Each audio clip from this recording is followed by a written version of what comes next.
Welcome to another Pinky's Travel Adventures. This is our last video of our holiday, 12 weeks to Western Australia and back. So we're now on the east coast of New South Wales, up north at Yamba, staying at the Blue Dolphin, which is now run by NRMA, and it's a very nice, it's packed this weekend, absolutely packed.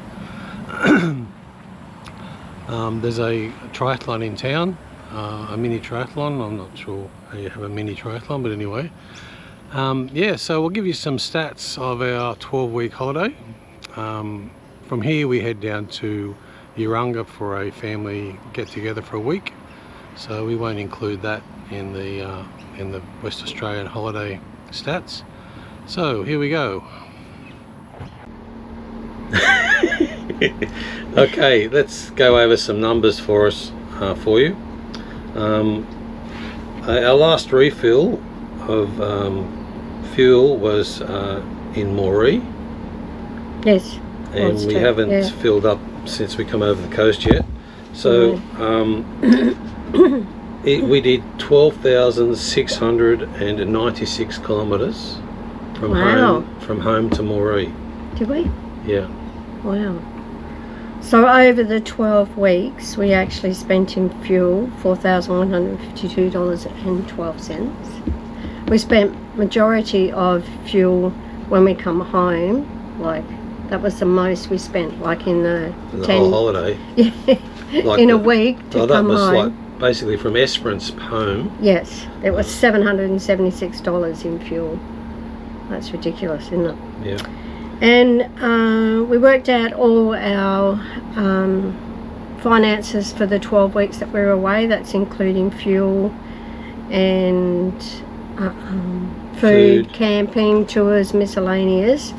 And we spent $1,052.63 a week, per week. How much was that? 1,052.63 per week. So $1,050 a week on average. On average. Some weeks were higher than that.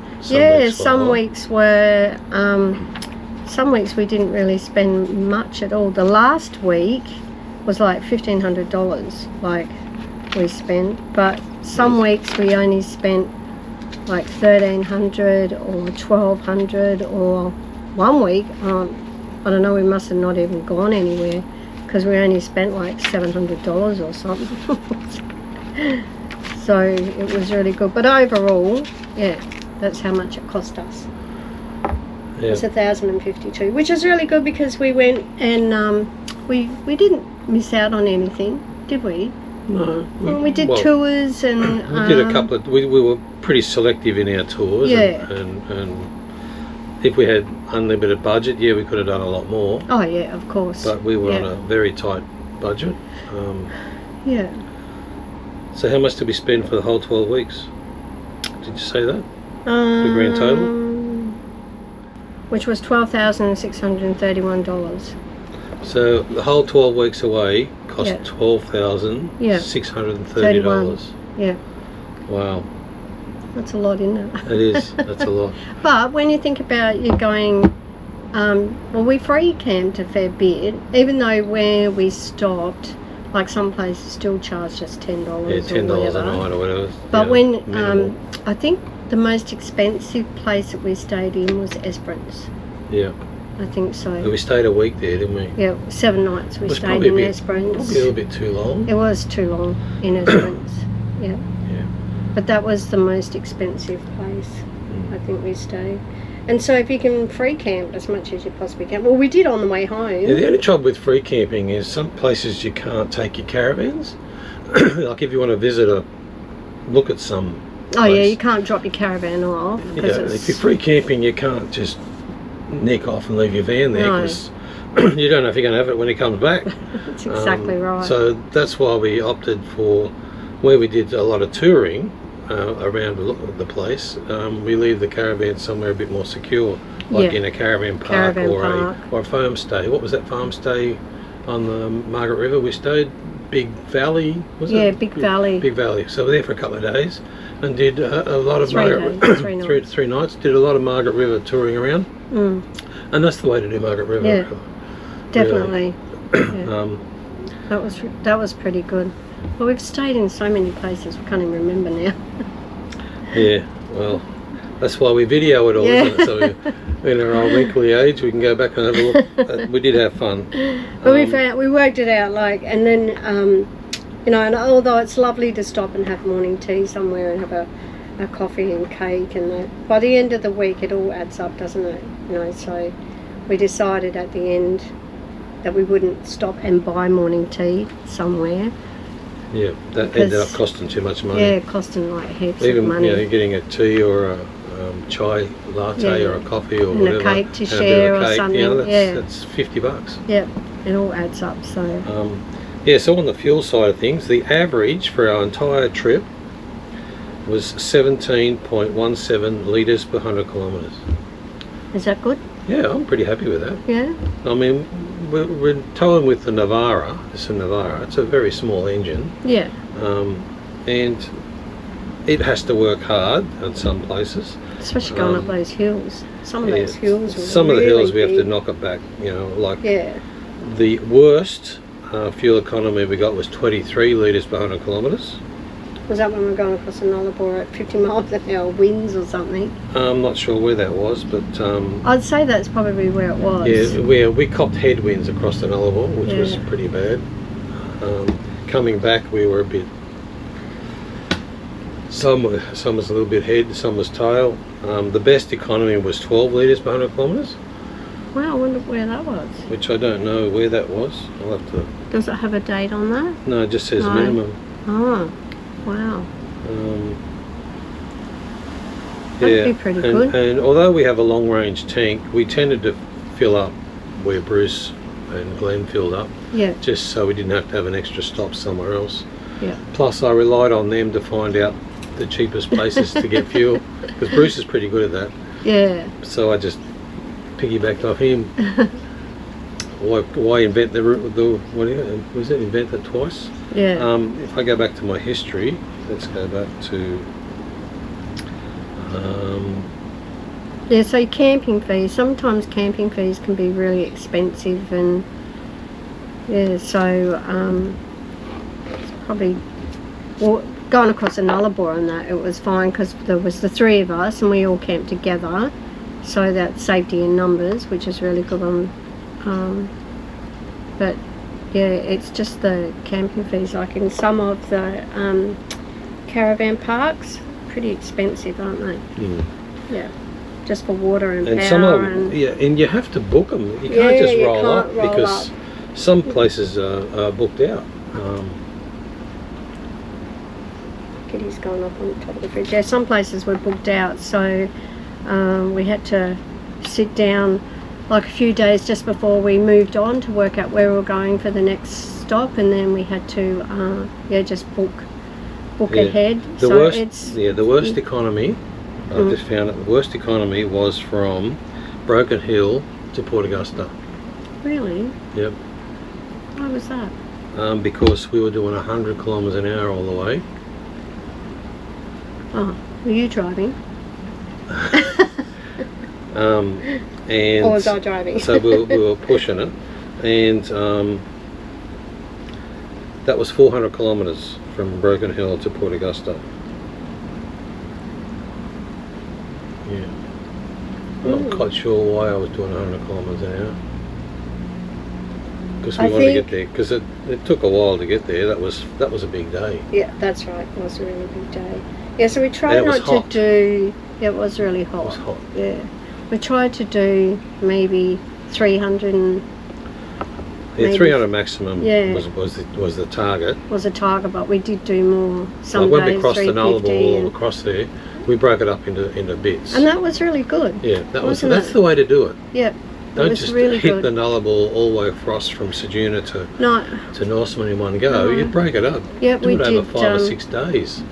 Yeah, we 'Cause did there's- it over 4, didn't we? Yeah. Yeah, no, it was really good. We travelled like around about 300 to 350 kilometres a day, and then we just pulled in off of the because there's heaps of we use, places. as we say in our notes, we use Wiki Camps. Yeah. And sometimes we use Camps Australia. I've got a Camps Australia book that we just flip through and here's a spot, because it has maps and it's easier to find, because a lot of the time out there you have no reception. Yes. And although we did have Starlink, sometimes you're pulling up and you're in trees, and it was iffy. Useless. It was iffy. It wasn't useless. It was just iffy. Yeah, useless.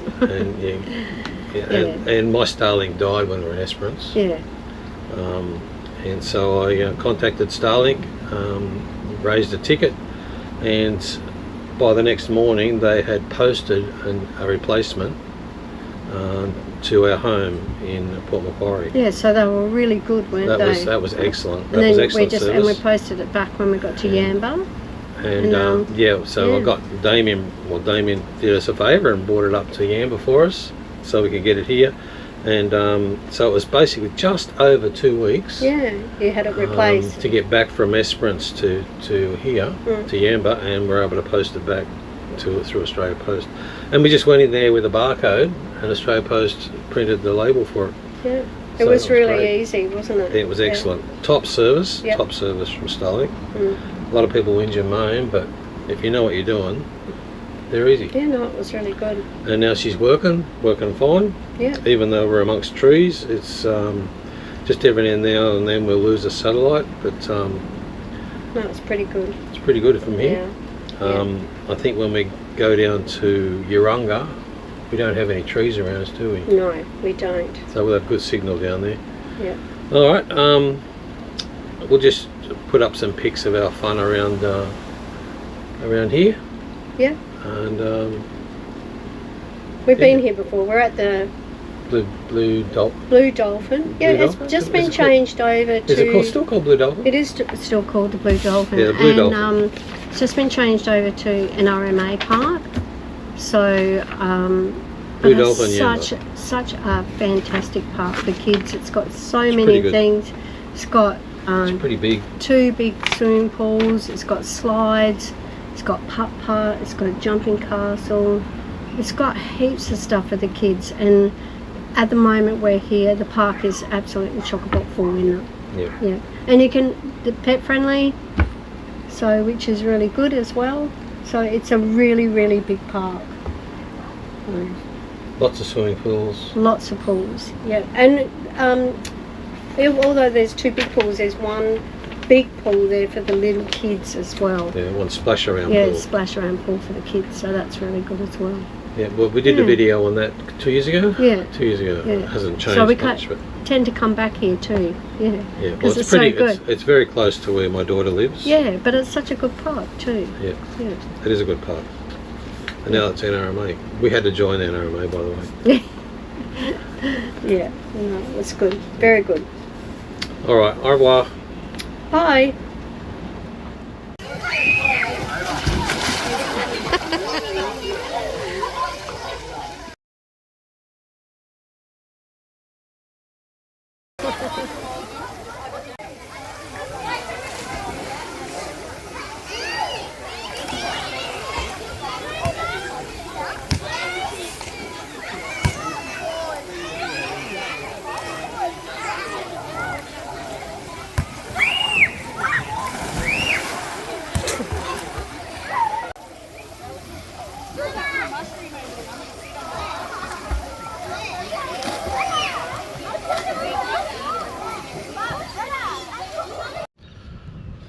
Well, we safely arrived at Urunga after departing Yamba this morning, slowly, but I tell you what, I'll be very glad when that Coffs Harbour bypass gets finished, because it took us an hour to get through Coffs Harbour, and that's because a B-double had broken down just on the climbing the hill past the main centre of Coffs Harbour, and the traffic, we joined the queue where the roadworks were past Big Banana coming into Coffs Harbour, so it was shocking. Anyway, we'll end it there. This is the end of Pinky's travel adventures for this year. and I might shoot some videos of some minor mods that I'm going to do to the caravan after following our trip away for 3 months. So yeah, so I hope you've enjoyed our little trip away, and look forward to meeting you on the road.